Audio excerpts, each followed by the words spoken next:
ቤተክርስቲያን ስትሄድ አትሰቀቅም። ምንም ሆነ ሂድ፣ ሌባሁን፣ አመንዝራሁን፣ ነፍሰ ገዳይሁን፣ ቀማኛሁን፣ ምን ሁን፣ ወደ ክርስቶስ ቤት ስትመጣ ሊፈረድብህ አትመጣም። ሊምርህ ነው ያመጣ። የልብ መድኃኒት ለኩላሊት አይሆንም። ለኩላሊት የሚሆነው ለጨጓራ ይታዘዛል። ለሌላ መሆኑ ቀርቶ ሳይድ ኢፌክቱ በቀረልን። የእግዚአብሔር ቃል ግን ለሁሉም በሽታ የምናዘው አንድ መድኃኒት ነው። መድኃኒቱ አንድ ነው፣ ለሁሉም በሽታ ይታዘዛል። አንድ ሰው የእግዚአብሔር ስለሆነ ጤና ያገኛል ማለት አንችልም። የእግዚአብሔር ባለመሆኑ ጤና ያጣል ማለትም አንችልም።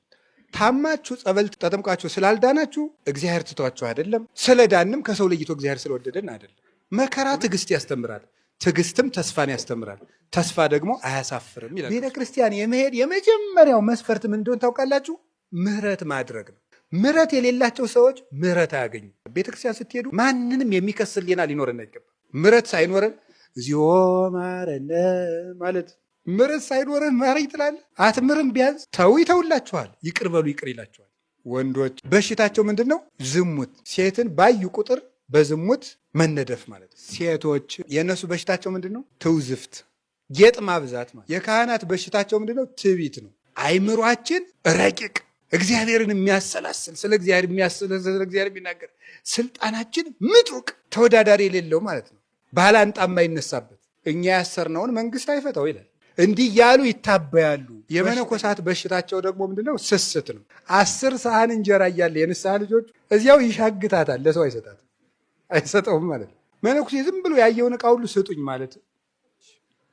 የሽማግሌዎች ወይም የአረጋውያን በሽታቸው ምንድነው? ገንዘብ መውደድ።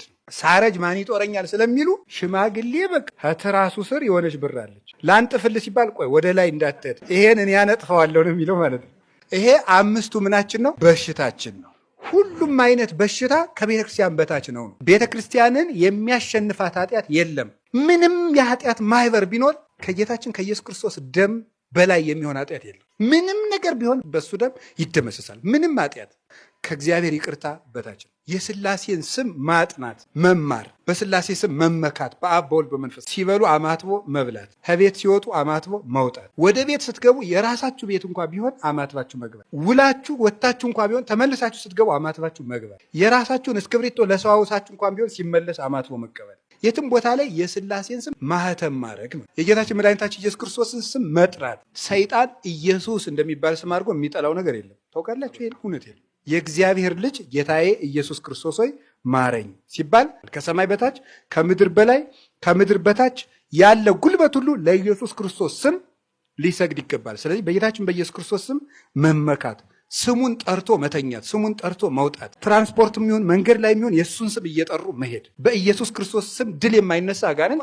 የለም። እስቲ እግዚአብሔር ያሳያችሁ። ራሳችሁን ለመለወጥ ስንት ዓመት ለፍታችኋል? ደጋግሞ የሚጥለንን ኃጢአት ለመላቀቅ ስንት ዓመት ነው የደከማችሁ? 7 ዓመት ጣርኩኝ፣ አንድ ኃጢአት ግን ሊለቀኝ አልቻለም አትበል። አምና ባይሳካ ዘንድሮም ጣር፣ ዘንድሮም ባይሳካ ከርሞም ጣር። 38 ዓመትም 40 ዓመትም 50 ዓመትም ሊያደክምህ ይችላል። ሕይወትን ሙሉ ለሕይወት ይጣርለታል። ደግሞ ጌታችን ኢየሱስ ክርስቶስ እንራመድ እንጂ ከቤተ ክርስቲያን ብቻ እንውጣ እንጂ አንድ ቀን ይመጣና ልጄ ተነስ ማለቱ አይቀርም። እድገት ነው ክርስትና፣ እድገት ነው እንጂ አንድ ጊዜ የተወሰነ ወይም እድል አይደለም።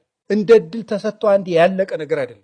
ድኛለሁ አይደል ብለህ የምትኖረው አይደለም። ሁልጊዜ መዳንህን ከክርስቶስ ጋር ይዘህ የምትቀጥለው ነው። ስትወድቅበት የኖርከው ስጋ ወደ ስህተት ሲጥልህ፣ ወደ ዝሙት ሲጥልህ፣ ወደ ሌብነት ሲጥልህ፣ ወደ ውሸት ሲጥልህ፣ ወደ እንቅልፋምነት ሲጥልህ፣ ወደ ሆዳምነት፣ ወደ ዘረኝነት፣ ወደ ስድብ ሲጥልህ የነበረውን ስጋ ተሸከመው። አሁን ግዛውና ወደ ገነት ይዘው ሂድ።